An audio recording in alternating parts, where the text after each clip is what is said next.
I wake up in the dormitory attic, the ceiling so low my hair brushes the splinters.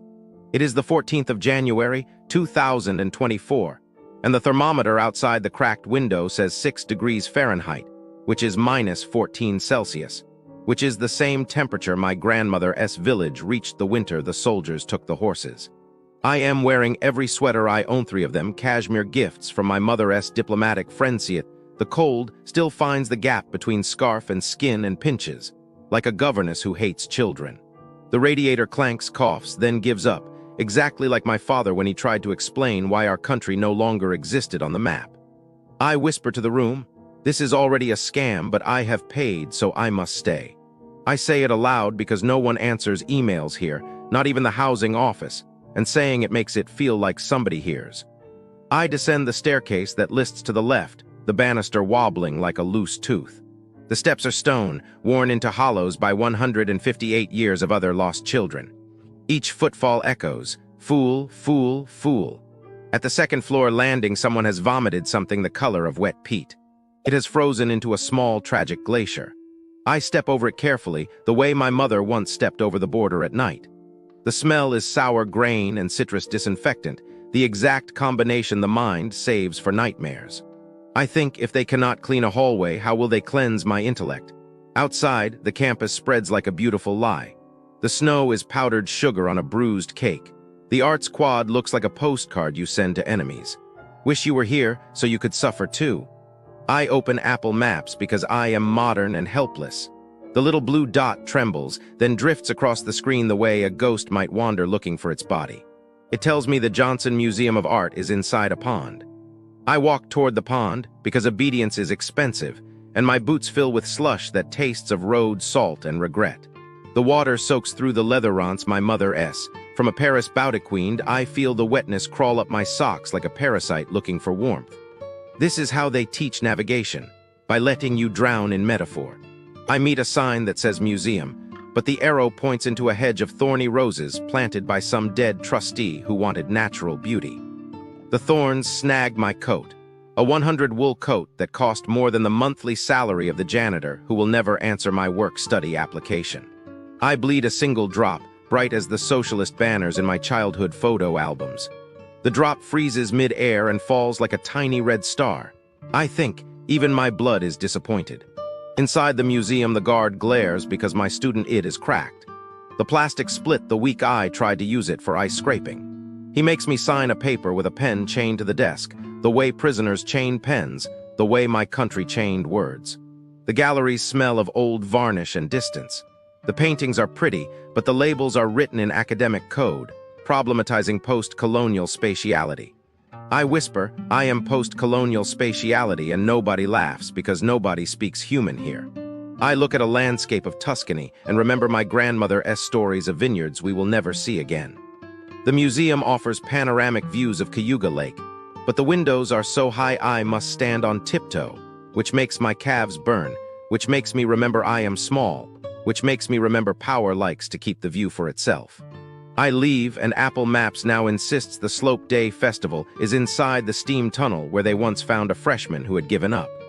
I walk anyway, because sunk cost is the first religion of the poor rich. The hill is steep, the kind of steep that makes your thighs shake like violin strings tuned too tight. The businesses circling Cornell University feel like a practical joke, played on anyone who arrives with a working credit card and a beating heart. Ithaca's sidewalks may sparkle with fall leaves, but step inside almost any shop, spa, cafe, bar, or restaurant within a 5-mile radius of the campus, and you will find the same sour formula big city prices stapled to small-town sloppiness, served with a side of, "We don't really care. There's another freshman behind you." Let's start with the malls. Malls near Cornell are not malls, they are museums of going out of business. The shops at Ithaca, for example, is a hallway of flickering neon where half the stores have no names, only handwritten, temporarily closed, sheets taped to metal gates. One visitor drove 2 hours after placing an online order, waited another hour at a pickup desk that no longer existed, and learned, only when a janitor walked by, that the store had quietly canceled the sale and kept the money.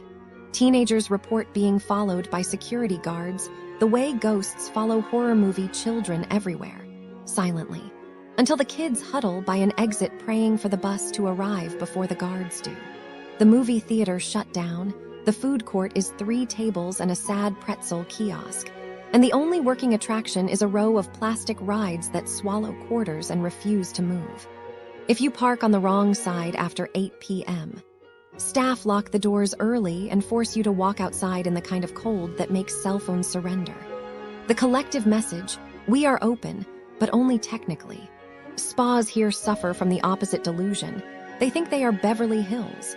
Rasa Spa charges Manhattan prices, then hands you a masseuse who needs your back the way one pats a sleeping baby, polite, pointless, and half asleep. One therapist saw a harmless skin condition and reacted as if the client had sprouted tentacles. She skipped entire sections of his body, whispered unsolicited medical advice, and still had the gall to auto-add a 20 tip. Couples booking anniversary treatments receive cancellation texts 3 hours before showtime. No apology, no reschedule, just a cold, we're booked, goodbye.